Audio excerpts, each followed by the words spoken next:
Surprise! We got New Mutants. I also got some sleeves that came in the box. Anyway, New Mutants is already out. What the heck? Like, this is crazy.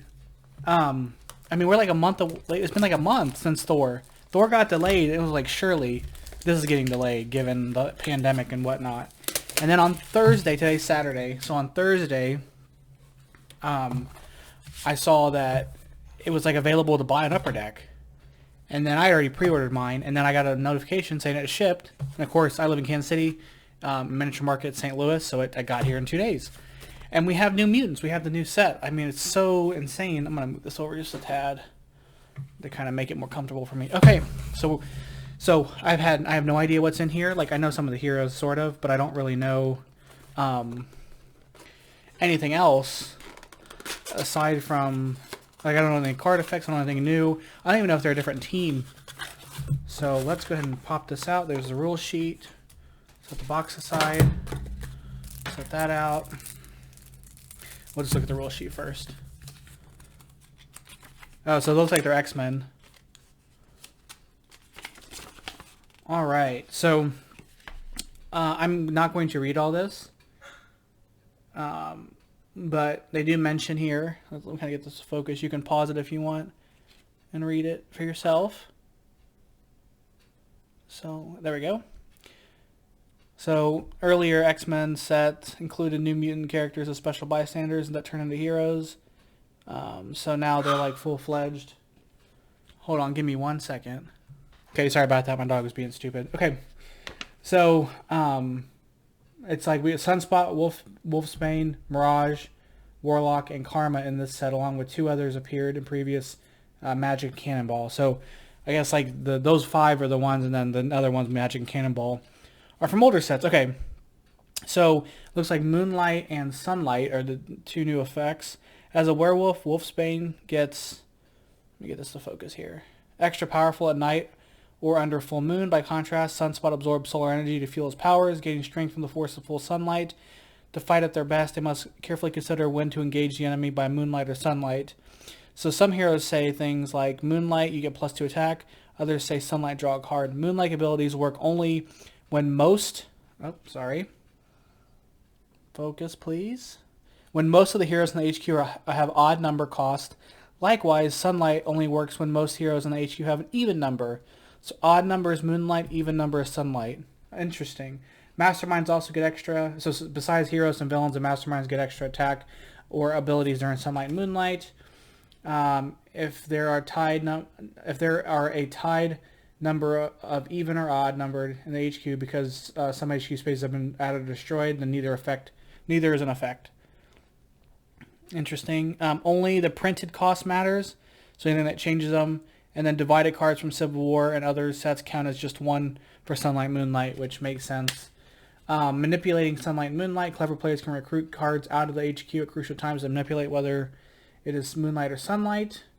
So obviously other things that change. So like when, something escapes, or when Solo, when we put a card at the bottom after a scheme twist, we'll change it. So that's pretty straightforward here.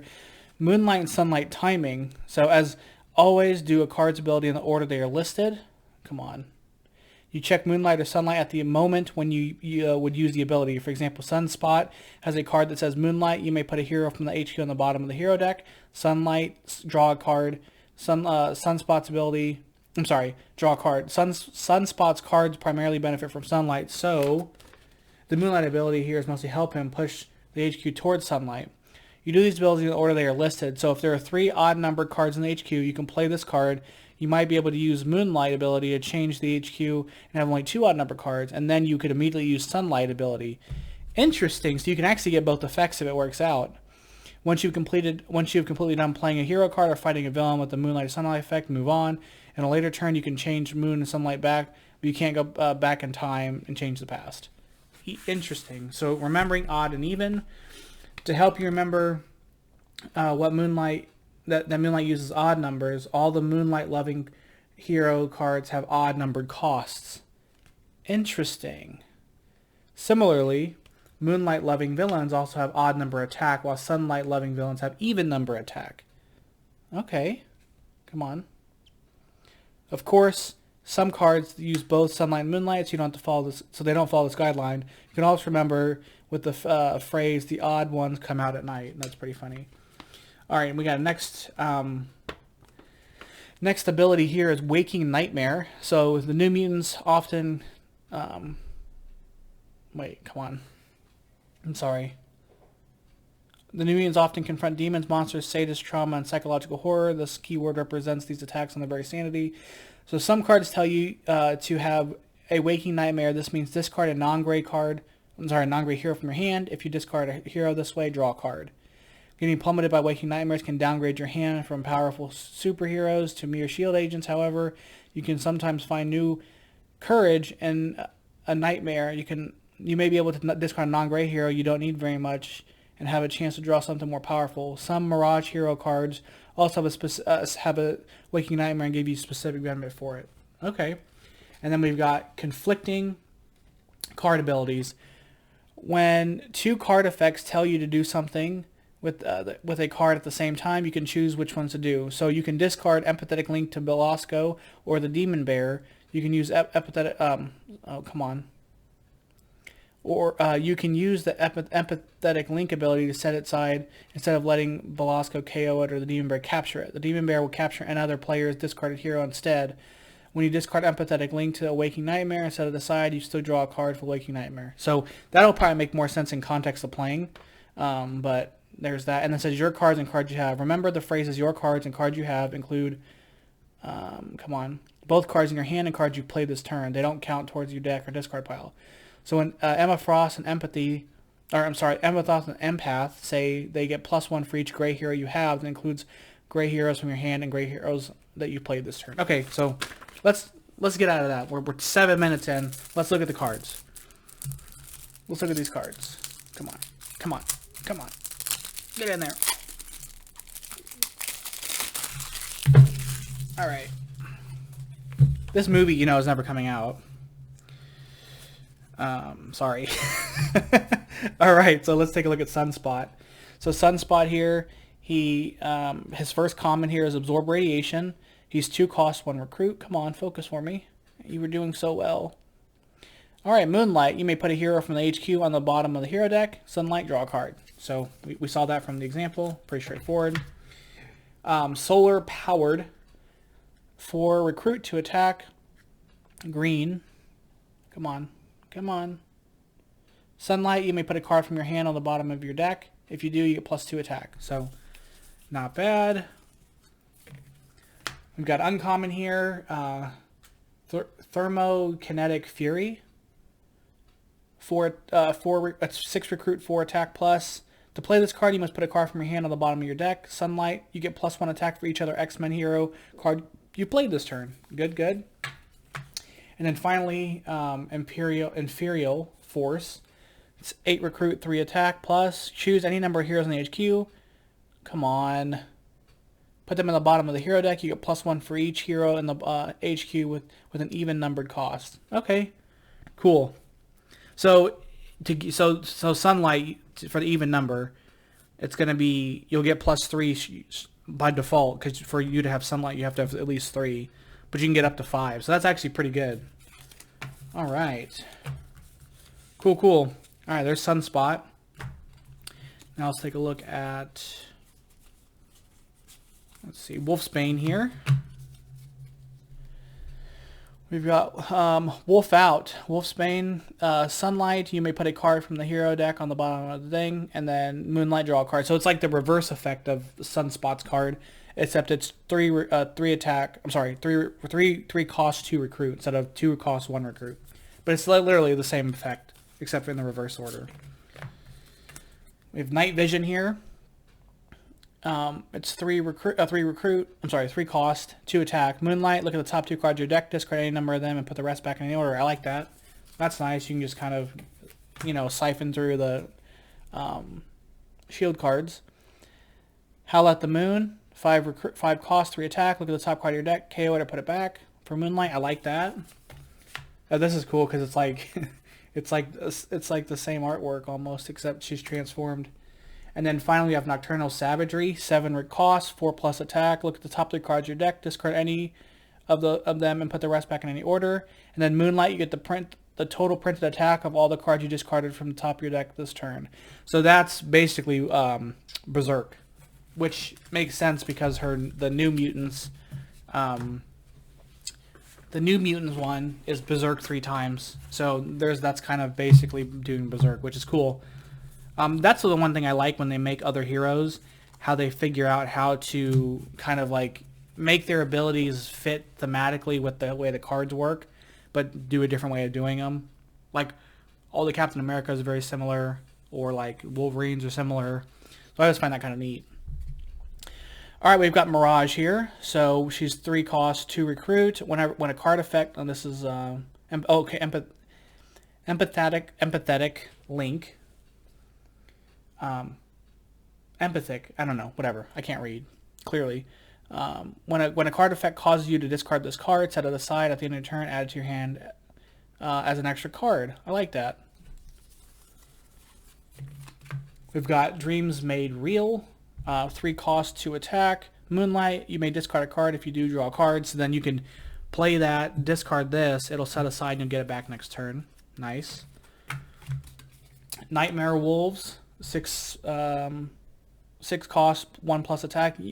You may have a Waking Nightmare. You get plus attack equal to the cost of a card you discarded this turn. So so Waking Nightmare, you have to discard a non-gray hero, right? I know I just read it and now I don't even remember what it said. Discard a non-gray hero from your hand. If you do so, draw a card. Okay. So in this effect, you may have a Waking Nightmare, so you could discard, and then you get attack equal to the cost of the card you discarded. So you could discard this, get 3 more attacks, so she's 4, draw a card from this for the Waking Nightmare ability, and then get this set aside as an extra card next turn. Okay, I see. All the pieces are coming together. And then we have Haunted by the Demon Bear.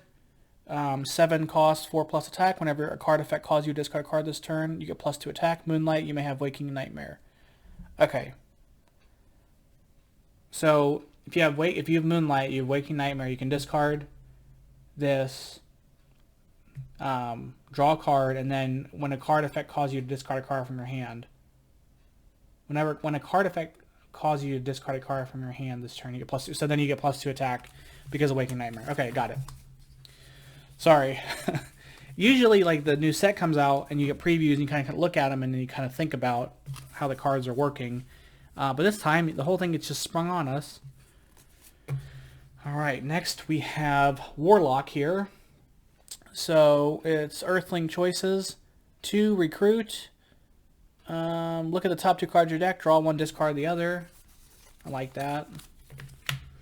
Analyze planetary rotation. 3 cost. It's Sunlight, you get +2. Moonlight, you get Sunlight, you get +2 attack. Moonlight, you get +2. I'm sorry, got it backwards. Sunlight +2 recruit. Moonlight +2 attack. And then if you play Tech Hero, instead you get both. I like that a lot. Yeah, I really do. We have Techno-Organic Adaptation. So it's 6 cost, 3 attack. You play Tech Hero. The first time you defeat a villain this turn, you can KO one of your cards or a card from your discard pile. I like that too. Plus all his cards are tech cards except the uncommons. That's nice. And then we have Nanite Shapeshifter. 7 recruit. 0+ attack, 0+ recruit. It says Sunlight, draw 3 cards. Moonlight, you get +3 attack and +3 recruit. And then if you play 4 X-Men hero, instead you get both. Okay. Interesting. I like that. You could get... that would be a crazy turn. You play him, you have both because you know, and then you get 3 cards extra, 3 attack, 3 recruit. That's pretty cool. All right. Okay, we've got Karma next, which I'm trying to get to. There we go. Okay. Karma. So first one is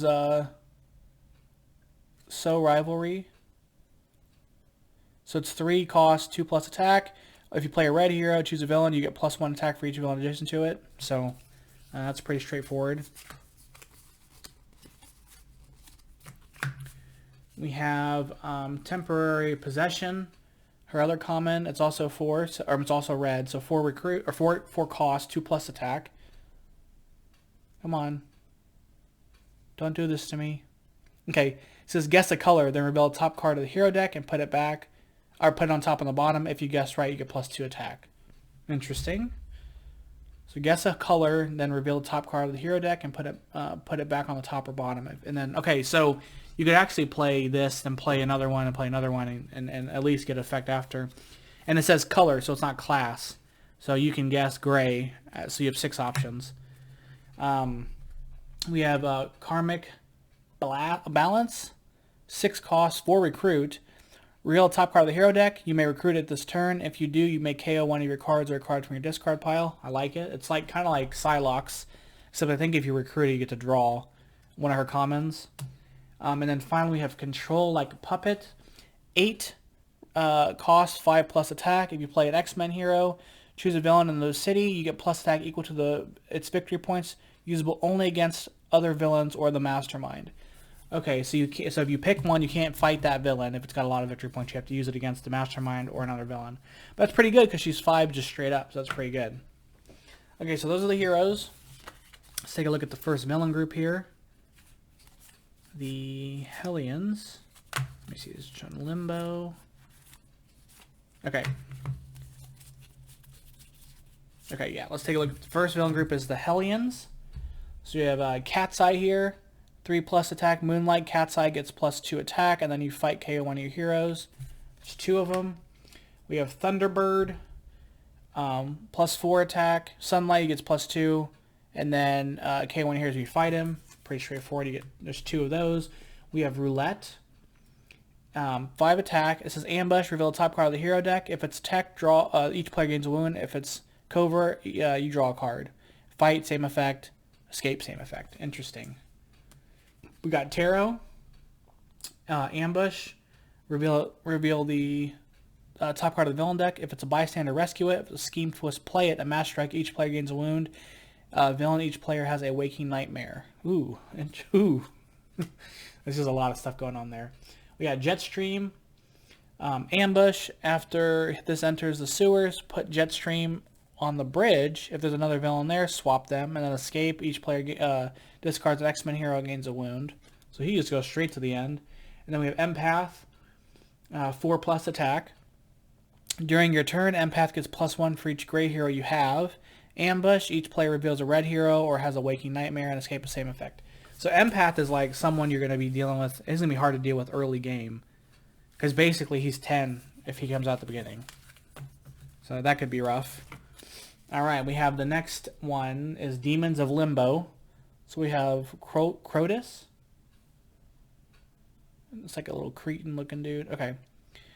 3+ attack, Ambush, Crotus captures a bystander, put an even numbered hero on top of the hero deck, and then Moonlight, Crotus gets +4. So he captures a bystander, and then you put an even number hero on the bottom of the hero deck, and then Moonlight. So Moonlight is odd because he's got 3 attack. That's how you remember. There's 2 of those. We have Witchfire, Ambush. Witchfire captures the hero from the HQ with the lowest odd number cost. Witchfire gets +2. If there's Sunlight, fight. The player of choice gains that hero, and then Escape, KO the captured hero. There's 2 of those. We have. I don't know how to say this. I'm not gonna try. I don't know. Whatever. Nastir. I don't know. Nastir. I don't know. I'll figure it out. So he's 3+ attack. Sunlight, come on, focus. You were doing so good, camera. Come on. There we go. To fight him, you must spend 3 recruit, and then Moonlight, he gets +3 attack. So Sunlight, you have to spend 3 recruit. Moonlight, he gets +3 attack, and then you fight him, KO one of your heroes. It's 2 of those. We have Demon Bear.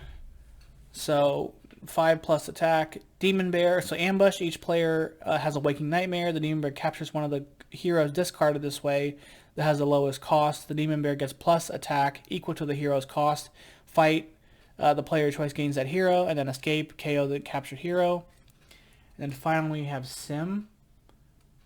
7 attack. Ambush.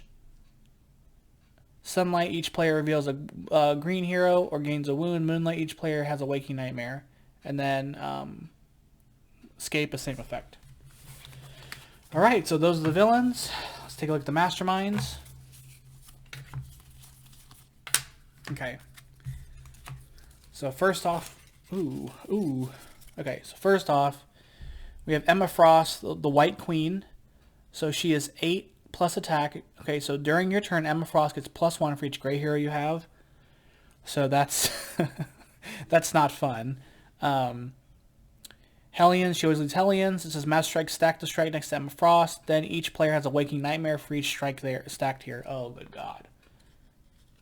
And then her epic side is during your turn, Emma Frost gets +2 for each gray hero you have.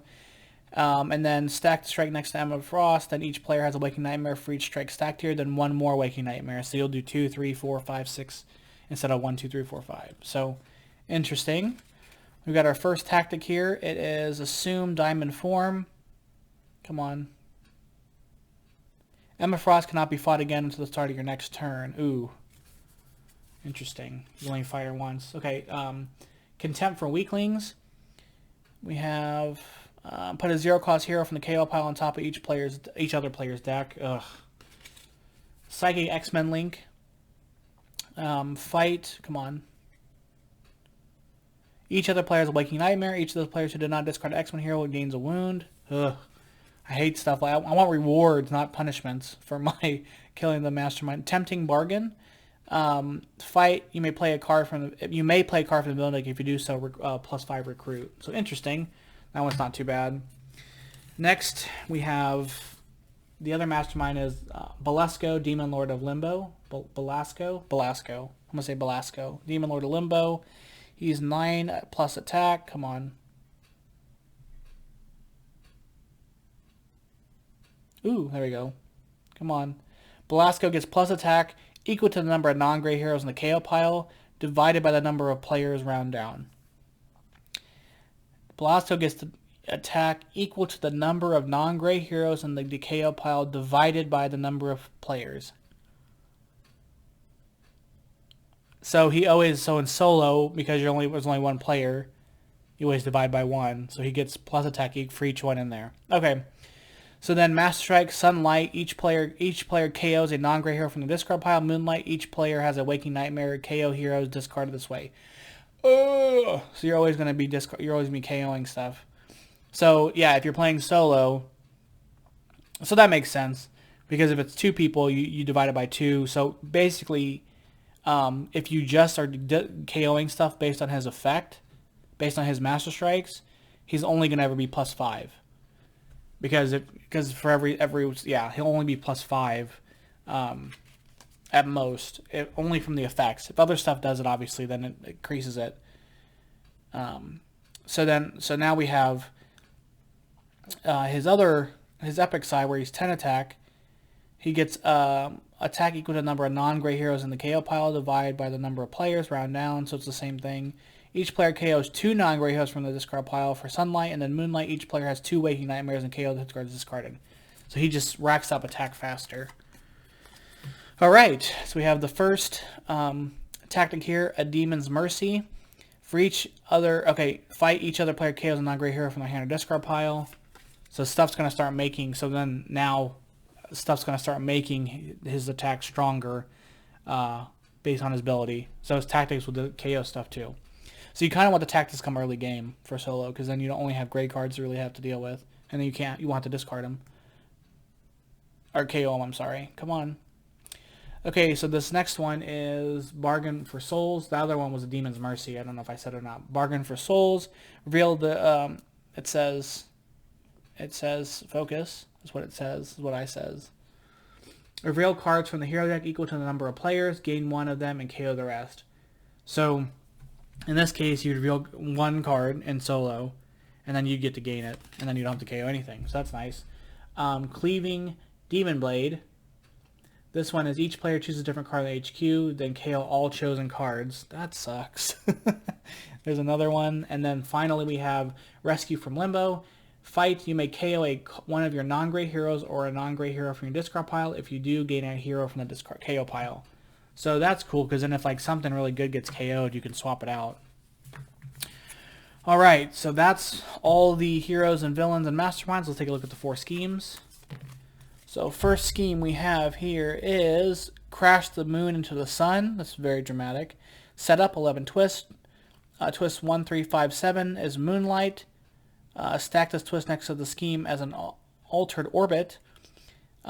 Twist 2, 4, 6, 8 is sunlight, same effect. Twist 9, 10, 11, same effect, and evil wins when there are 4 altered orbits. So what you want to do is to make sure you don't have moonlight on 1, 3, 5, and 7. You don't have sunlight on 2, 4, 6, and 8, and then you'll just take it. You'll take the effect on 9, 10, and 11. And then that way you cannot lose by the end of the last scheme. So that's an interesting one. We might have to do that one for the playthrough. Trapped in the Insane Asylum, 1 twist plus 2 per player. So it'd be 3 for solo. You place a sanity place a sanity test.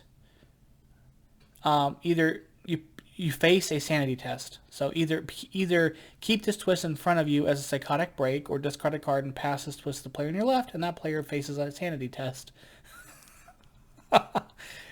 On each of your turns before you play other cards from your hand, you must play 2 randomly selected cards from your hand. Wait, hold on. Sorry, let me reread that. On each of your turns before you play other cards from your hand, you must play 2 randomly selected cards from your hand for each psychotic break you have. Evil wins when a player has 3 psychotic breaks. So there's no point in discarding it because you're always going to get it in solo. So at the beginning of your turn, you have to play 2 random cards selected from your hand for each psychotic twist. Okay. That's interesting. That's very interesting. We have the Demon Bear Saga. 8 twists, include Demon of Limbo as one of the villain groups. Put Demon Bear from the villain group next to the scheme. Twist, if the Demon Bear is in the city, it escapes. Otherwise, the Demon Bear enters the city from wherever it is. If it's in a player's victory pile, that player rescues before bystanders. Special rules, whenever the Demon Bear escapes, stack this twist next to the scheme as a dream horror. Evil wins when there are 3 dream horrors. Interesting. I like that one. And then finally, we have Superhuman Baseball Game. 9 twists, add an extra villain group. The bank and the streets do not exist. Put the villain deck under the HQ as home base. Put the villain deck under the HQ as home base. The sewers, rooftop, and bridge are first, second, and third base. The rooftops... Wait a minute. The sewers, rooftops, and the bridge. Sewers, rooftops, bridge. And then okay, that's weird. Okay. Twist, play the top card of the villain deck. If it's a bystander, rescue that cheering fan. If it's a Master Strike, then after it resolves, any villain in third base steals home and escapes. If it's a villain, hits a double, pushes to second base, and you play the top card of the villain deck, and then Evil wins when Evil has 4 runs. Villains escape all per player. That's a crazy ass scheme. That is insane. All right, well that is New Mutants. I know that the lighting here is kind of throwing this all off, but that's New Mutants. So we were gonna do MCU next for Guardians, but it looks like it's gotten pushed back, and we're gonna be doing New Mutants on Monday. So be on the lookout for that, and then we'll resume MCU right after that. But we're gonna do the New Mutants playthrough. And then we'll knock out Guardians, Age of Ultron, and Ant-Man, and before we move on to Phase 3. So as always, guys, I really appreciate you guys watching. And yeah, we got a new set already. I'll see you guys on Monday.